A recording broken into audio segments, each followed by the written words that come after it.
Hello, আমি Parna. Welcome to my mini blog. আমরা জন্মদিনে ছোটোবেলায় অনেক কিছু করতাম, যেমন বেলুন দিয়ে ডেকোরেশন করা, অনেক দিন আগে থেকে বাবাকে কেক আনতে বলা। এই জিনিসগুলো ছোটোবেলায় করেছি। বড় বয়সে এগুলো আর ঠিক সেরকম হয়ে ওঠে না, কিন্তু আমি নিজেকে না খুব লাকি মনে করি, কারণ আমি এরকম স্টুডেন্ট কতগুলো পেয়েছি যারা আমার বার্থডে নিয়ে এতটা পরিমাণ উৎসাহ ছিল যে প্রায় দুপুরবেলা থেকে এসে ওরা ডেকোরেশন শুরু করে দিয়েছে, সুন্দর করে বেলুন দিয়ে ঘর সাজানো, হ্যাপি বার্থডে লেখা। ওদের আনন্দটা ছিল দেখার মতো। নিজের জন্মদিনে কেক আনা বা ডেকোরেশন করা এগুলো কোনোটাই আমি করতে পছন্দ করি না, কারণ আমি চাই সবসময় যে আমাকে বার্থডের দিন অন্তত কেউ সারপ্রাইজটুকু দিক।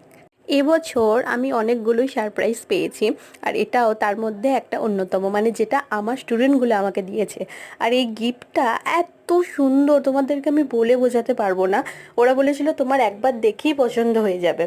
সত্যি তাই। আর সব থেকে ভালো ব্যাপার হচ্ছে, এই দেখো চোখ বুজে যাচ্ছে আবার চোখ খুলেও যাচ্ছে। তো তোমাদের কেমন লাগলো অবশ্যই জানিও।